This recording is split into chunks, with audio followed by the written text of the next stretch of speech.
now go on to Portimao next week. 37 points is the clear advantage. But Jory Sheen, Marco Lucanelli, Franco Uncini, Kevin Schwantz and Kenny Roberts Jr. have all won world titles in the Premier Class. Things first, Quartararo has to be on the podium today, and then he has to be 12 points clear of Joan Mir. That's the only way he can go to... He's got to win. It's as simple as that, and he needs Mir to have a disaster. Franco, though, has got favourite for success today. Franco Morbidelli. Do not discount some of the KTM threats coming from the second row. Politep at the podium. He would love to do that, but it'll be all eyes on that fourth row. Fabio Quartararo and Joan Mir starting along. The maths and the equations, there's so many permutations, but it's pretty simple. If Joan Mir's on the podium today, he is at 2020. Down is on. They just have one corner left to make their way round to the grid. Here are your championship runners then. They just don't have the pace ready for this one. Joan Mir then lines up on the grid as the race winner here. How are his nerves heading into this one? And the same goes for Davide Brivio. The live heart rate monitor's rocketed. It was 70 beats per minute. 27 laps in Motogp coming up right now. Lights out in Valencia. Good start there from Miller. Leads into turn one. Good start. But he's wide. He's wide. Miller's gone well wide. Well wide. It was an excellent start by Alex Bark. Fabio Quartararo, an early disaster for him. He was out on the first lap last weekend with a crash at turn 8, and he's dropped to dead last running. Quartararo, has his championship just been blown there on the approach to turn 2 already? Completely. That's game over surely for Fabio Quartararo so far. There is Joan Mir then, just behind Maverick Vinales, going through on Maverick Vinales and sitting up Maverick. Brian, just concentrate on what's ahead of him, work it out corner by corner, and then the championship will take care of itself. Quartararo just so hot at turn number 2, he did actually well to stop it before he got to the fence. There is Mir then at the moment, on course to be world champion. Morbidelli keeping his end of the bargain by leading the Grand Prix. Across the line, a complete lap 1. Morbidelli it is that leads then from Miller and Polisher into turn 1. At present, Joan Mir, no real problem. 10th place would be fine as it stands. Yeah, just what he... And that's exactly what he needed, just to settle those nerves. Now he can bed himself into the race. He'll be a little bit more relaxed now. Cool, he's up into 18th place. Brad Binder has gone through. He's up to 8th ahead of Aleix Espargaro. Can you believe it? The man who dominated the first 2 races. Looking back at the Yamahas, Maverick Vinales and Valentino Rossi are 13th and 14th. There isn't a 2020 Yamaha. Rins. So Alex Rins has made a good start. He's made up 7 places already in this race. Are you with us, Matt? I'm back. He had nowhere to go. That's why he had to do that. It was so cramped and tight into turn 2 that he had to sins just behind Johann Zarco. Fastest lap to Jack Miller at 31.7. That's faster than any lap. Aleix Espargaro ahead of him. Brad Binder there in 8th place. He's just put in another decent lap of a high 1:31. Only about to navigate. There is Zarco, Rins and Binder. Just behind them, Aleix Espargaro. There's quite a decent gap back to Pecco Bagnaia, which is now around 0.8 of a second, so he hasn't got to worry about anything from behind. Up towards turn 11, Pramac Ducati rider Jack Miller. Position he wanted to be in. I was just about to say, can you believe Fabio Quartararo having made such a strong start to the season? At the moment, I know how bizarre it would be, and what a disaster it would be to drop out of the top 3 overall. Mir's just for the race leader. Is this Morbidelli grabbing his ticket to say bye-bye? That's Pecco Bagnaia. Ray Monitor and Davide Brivio doesn't know what to do with himself, does he? He's just twiddling with his fingers, grabs the mask. He really doesn't know when. Able to find a way through on Johann Zarco.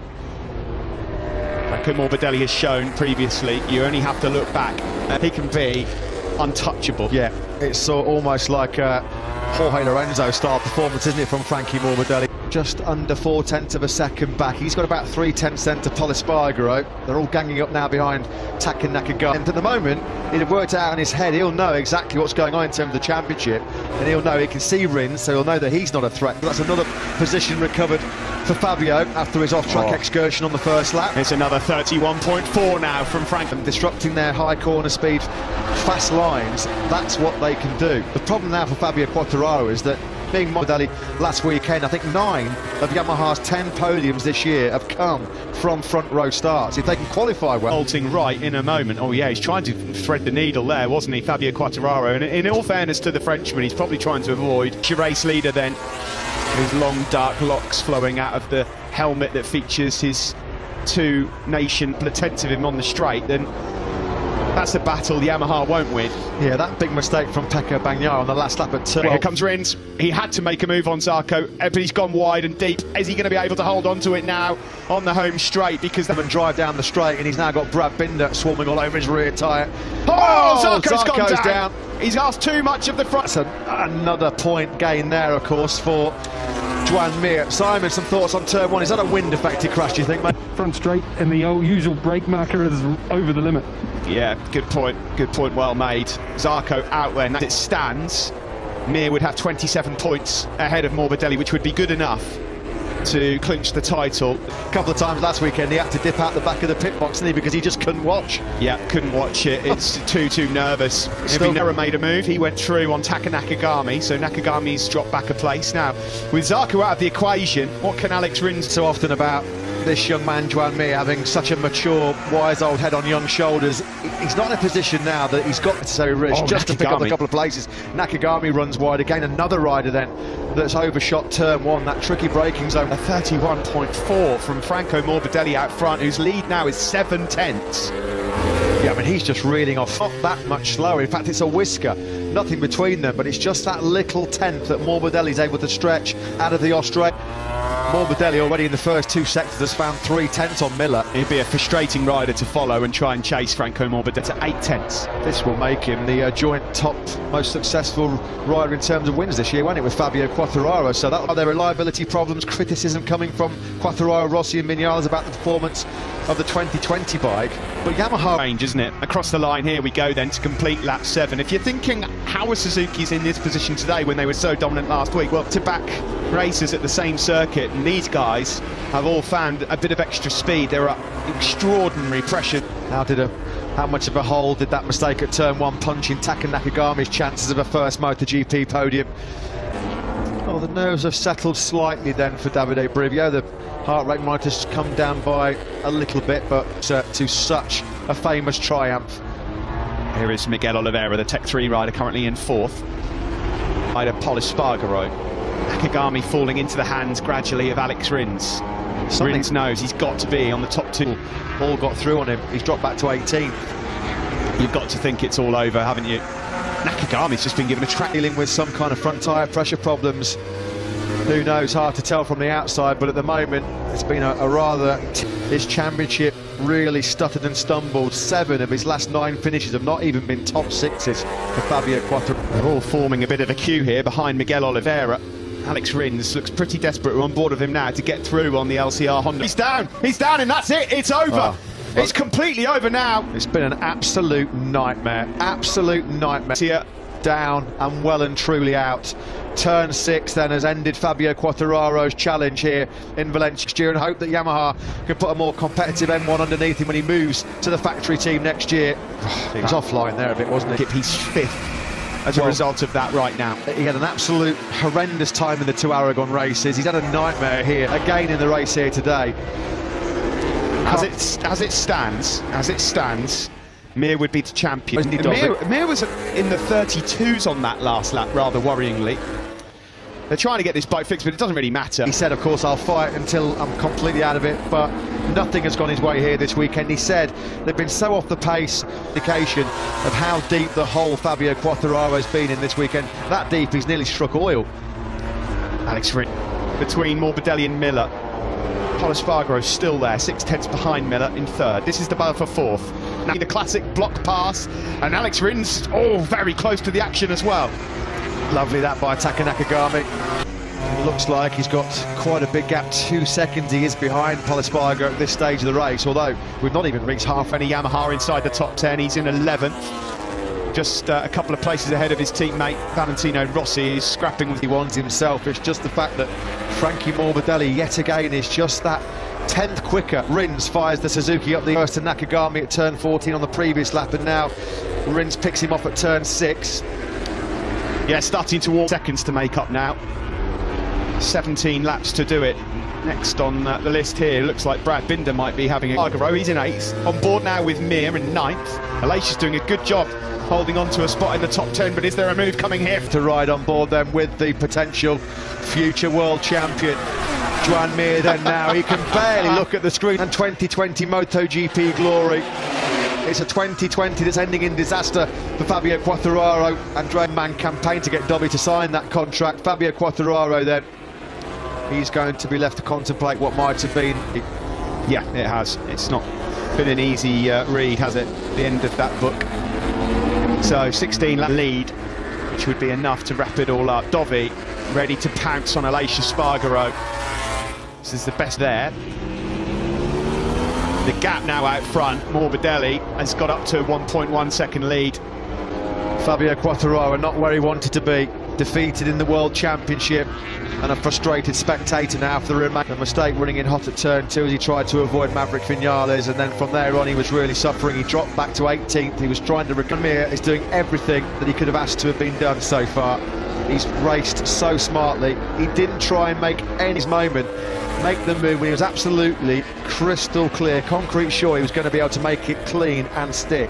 And with the clear air can catch up to this group ahead. Franco Morbidelli's got his lead out to over a second for the first time then now.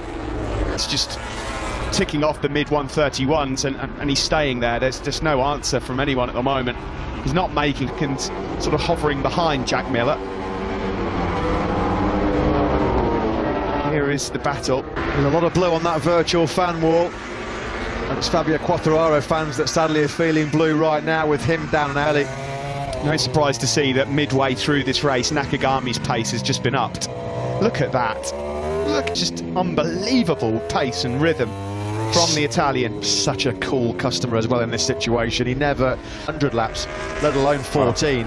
Ramon Fagada there has seen it all before though, hasn't he? Yeah. I wonder what 3, because his pace, as Steve just mentioned, red hot, 3/10 quicker than Pol Espargaro on the last lap, but he's trying. It's happened a lot, hasn't it, this year for Nakagami? It's always been a little too late in his attempt. Dovizioso, once he got through on the Aprilia man, Andrea Dovizioso with a heart rate, you'd think that Davide Brivio was having here in Valencia. 9/10 in it between Morbidelli and Miller. Miller's keeping him honest, that's for sure. This is Joan Mir, the world champion. Taka Nakagami's doing a very Taka Nakagami job right now. Another personal best lap of his race, a 31. Big life left in Nakagami's podium challenge. Cal Crutchlow here in 13th, just behind him, Valentino Rossi. 0.6 of a second away from the front running pace. These two, of course, huge experience. Valentino Rossi out next season as the official Yamaha test rider, one of the greatest British riders in MotoGP history. You think of Cal Crutchlow among those absolute legends from the UK. On board with his team, trying to find his way onto a MotoGP podium for the first time. There's plenty of life left in this race yet for him to be able to catch down this man in the field once more. Yeah, there's now a bit of breathing space for Mir. That position is the 2 Repsol Honda men. Alex Marquez, who's going to be feeling very second-hand, a bruising, vicious high side yesterday in his high speed, about 300 kilometres now in the braking zone for that first corner, and he'll be hoping that adrenaline can get him through to the checkered flag here, the younger Alex Rins, who's just behind. Joe Cecchinello watching on, desperate for his rider to get that. He's got plenty of time, over 11 laps, to hunt down Pol Espargaro. Here is the gap for your own eyes. Franco Morbidelli with a 9/10 lead over Jack Miller and Pol Espargaro. Factorers in the top 5 at the moment. It's Yamaha, a 29 spec, 2019 spec, Ducati, KTM, the World Championship leader, who as it stands is still in line to wrap this one up. It's 8/10 now. Yeah. A round of applause there. The pressure on Franco Morbidelli, trying to force the Italian into an error, which he's not too often prone to making, is he? Gaps come down to, he's up to about 1.5 just a few laps ago. Yeah, he doesn't buckle very often, does he, Franco Morbidelli? He's about to be been known to fade a bit towards the end of races, although Franco showed no signs of that in Aragon a couple of weekends ago. Jack Miller in 2016, but it was in those wet conditions, and how much he would love to stand on the top step. Gap down to 7/10 now. Game on. Who could forget Valencia 2006? It's down to 0.6 of a second. That's more like it. Dovi makes a move on Aleix Espargaro as well in 7th, so Mir might yet make up another spot. That 1:31.378 from Miller, sensational job by him. He's on that medium front tyre as well, which you've got to feel is going to wear that slightly faster than the hub. Because, as we've mentioned before, Morbidelli won't make this easy. Further back, he's dropped Polis Spargaro in third. Pole's actually struggling at the moment. Turn one has regrouped exceptionally well. And at the moment, he's eyeing one prize, and that's his first ever MotoGP podium. See that move, so Binder's now up into 6th place. He's now starting to lap well, as he did this time last week. On course to try and fight for his first podium behind Polis Spargaro. Well, this time last week it was Polis Spargaro third, Taka Nakagami fourth. That first MotoGP podium. He's been so close on more than one occasion so far this year. He's really piling the pressure. Stays at 8 tenths and it's grown again to 9 tenths in sector 1. Fairer, and in turn he's about 7 tenths clear of Andrea Dovizioso behind him. Yeah, you're a company right now, which is good news for him and probably good news for Davide Brivio's heart rate as well. Well, he knows that 8th place, perfectly good enough to win the World Championship. This is a great battle. This is going to be the move. Here he comes up the inside at turn 14. He's down! Oh! He's down and he almost wipes Polis Spargaro with him. Taka Nakagami, he had the speed, he didn't need to make the move there. With 8 laps to go, he had so much more rear down and out, and he almost took Polis Spargaro with him. Oh, Taka Nakagami, brake on trail brake down the hill, and the front end just cried no more. Gravity took over, and it's another golden chance. Taka Nakagami to LTR Honda. He was, what, third for about 5 yards, and then dumped it. Lido going to stay in P1. The gap is 7 tenths of a second. Jack Miller's trying everything he can to could he become the 10th different winner of this 2020 season. He'd be a very, very popular winner. That's the screens as well, because his man's doing a magnificent job. It's been very much Thriller Miller so far. The gap 6 tenths. First lap looks so good, but he's having to fend off the hard-charging Jack Miller now. Polis Spargaro coming up towards sector 2 shortly, and we'll see what the... Yeah, and this would be a first proper full dry race victory for Jack Miller, won't it? The 25-year-old UP Casey Stoner, of course, Troy Bayliss, World Superbike glory as well with Troy Corsa. There's just something about any half a tenth he can find here or there. He just cannot quite get into contention yet. There's time. How will Frank wrong? You've just got to make sure everything you do is absolutely precise. Well, still 7 tenths. At least Frankie can't relax. He's 7 tenths it is over the line. He's been told it's half a second, so let's see how he responds. Absolutely nothing between the laps. Everything A-OK with 6 laps to go for Joan Mir. Fair play to Mir as well. He's still the man at the front of this Grand Prix. A little bit further behind these guys, you can see Pollock, his first top 5 for quite some time. Miller's got it down to 4 tenths of a second. It's coming down. On board with Jack Miller, trying to hunt down Premier class. Up the hill we go, turning left through turn 13. It's been very much the wow. Oh, he's got some trust and confidence in that medium front tyre. Ducati have never had an independent team right in any trouble at all, because that's the first time I think I've seen Morbidelli in the 132s. It was a 31.7 way, but we're focused on this battle for the ultimate win here at the Valencian Grand Prix. Jack Miller through turn 4. It's for Ducati rider Jack Miller. Yeah, this has been the best race from Miller for quite some time. What were they last time around? Miller was about 3 tenths of a second quicker. And how deep was he able to brake and stop that Ducati? And Dewey Miller looking on to see if their man can fend off Jack Miller. But what you want now is a heart rate monitor on Francesco Guidotti. To remain, the gap's still hovering around 4 tenths. Will that come down when Jack's able to wind up his Ducati power onto the start? How has Morbidelli responded? He has, a 31.9, and it was a 32 flat for Miller. It's as you were. Second to his fellow Spaniard. Joan Mir then 4 laps away from the best moment of his life. Pretty rapidly right now is Mir. Coping with the pressure wonderfully at this moment in time is Morbidelli. The gap's just creeped up again. Any which way you can find anything, and it must be so frustrating because Morbidelli just isn't making any outs of performance out of that Pramac Ducati, out of those Michelin tyres, and out of himself. Yeah, absolutely, 100%. Both this MotoGP race, 4 tenths a gain in it through sector 3. No change behind the scene then. Morbidelli creeps on the power of his Petronas Yamaha 2019 machine. Behind him is Franco, can cope with the pressure. There is Joan Mir, then the helicopter shot, looking down on Frankie Carcetti in the middle of the picture. He's Doesn't know what to nervous. do with He doesn't himself. even want to look No. at the screens. There's 12 kilometres left. years of work and sacrifice for 27 laps for Joan Mir, and he's so close now to a famous position with American Kenny Roberts Jr. Alex Rins is going to have to cope. Still yet finished second overall. At this moment, he's got to defend the South African Brad Binder in the remaining few laps. Suzuki on course to be constructor kings for the first time since 1982. Laps left here in Valencia, and Morbidelli is putting on an amazing defensive display, but it's just 3. Terry, calm down, the championship will be yours. Thumbs up, job done so far. He has not put a foot wrong, has he, Joan Mir? He's within touching distance of pure and utter delirium. I'm quite nervous about this. It looks like it's a lot less as they come through Sector 2 shortly.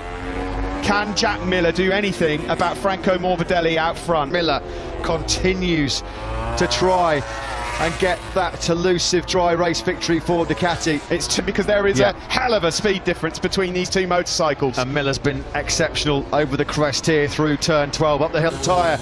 The drive now is going to be crucial onto this straight. And he's close, he's very close. Can he pick up some slip? Going through like a rocket, and he leads! Can he get the bike stopped into turn 1? With the wind behind him and a bit of slipstream as well, he runs for a late. No, Morbidelli pinches it back. On the cut back, that was lovely. Morbidelli then is saying, I'm not giving this one up just yet. Miller. Jack Miller then. Oh, Morbidelli at turn 5. Morbidelli! There was no room there, but he finds room. Brilliant. How aggressive was that from Franco Morbidelli? Already, and we've got another half of it to go. Mir's on his final lap. To MotoGP glory. I thought there was a move coming there into turn 8, but he thinks better. Turn number 11. He's going to try and line it up through turn 10. Is he going to be close enough? Here he goes. Oh no! They almost touch. How close was that? No, a brilliant victory here. That was a clever defensive move from Franco Morbidelli into turn 11, and Jack's now got to somehow find any time race win. Who will take it out of the last corner? Here comes Miller in the slipstream. He needs some Ducati power. He's not. Morbidelli is the world champion of 2020 in MotoGP. What a race in Valencia is pouring out. He is 2020 MotoGP world champion, 7th place in Valencia, and he's done it. Zealand-Borgberg before the celebrations begin for Mir. Wilco, I was biting my nails. What was it like for you? What a ride. Yeah, last weekend, can we change the ball? I said we can win next race here in Valencia, and yeah, I'm so happy we did that. Big congratulations. All about now. We'll talk about Franco Morbidelli and Jack Miller very shortly, but the celebrations begin for this young man. Junior, 20 years ago in 2000. He's just tracking those fireworks going down the main grandstand, isn't he, Joan? Brilliant stuff for Joan Mir. Franco Morbidelli's about to enter pit lane to raucous celebrations for the year, and he's second in the World Championship now as a result as well. Moments that you work your entire life for, all the sacrifices that go on behind the scenes that we don't see. And what a way for Suzuki to mark, or Suzuki in the past. Barry Sheene, Marco Lucinelli, Franco Uncini, of course, still so important in MotoGP. Kevin Schwab. Name to that list 20 years later. It's a thumbs up and a burnout celebration in what has been an unbelievable season. The 2020 MotoGP World Champion Joan Mir. Thumbs up, and they give him a big round of applause. And Joan Mir jumps. We could jump again on the podium in the 5th of the season. It's just unbelievable. Great job, Paul. Thank you very much. Thank you. So it's awesome to see, and yeah, hopefully we can be back here in Portimao. Congratulations to you, Jack. Cheers, son. Thank you. Yeah, unfortunately we lost the championship, but I think we did a pretty good work.